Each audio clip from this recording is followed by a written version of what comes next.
Последната игра за сезона, даже направихме цели 3. Да, Какъв експириенс, който получи? Беше толкова забавно. Имаше много хубави емоции, много забъркаха селяните, демоните. Много беше хубаво.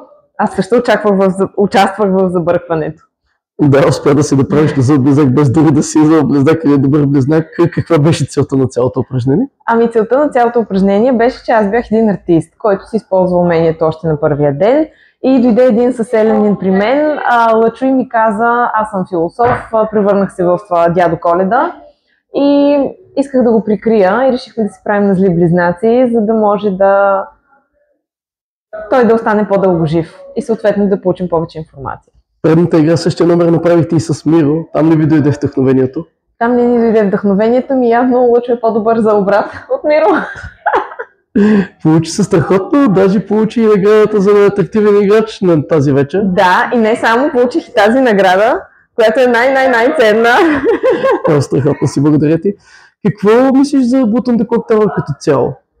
Blood on the Clock Tower е една страхотна игра. Първо, че се запознаваш с нови хора. Второ, че експириенсът е невероятен. Ядосваш се, радваш се, забавляваш се, има от всичко.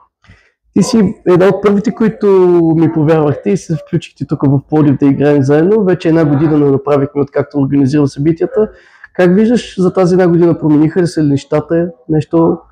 Да, промяната е към по-добро. Игрите стават все по-интересни, все по-забъркани. Постоянно имаме нов скрипт, което пък допринася за разнообразието.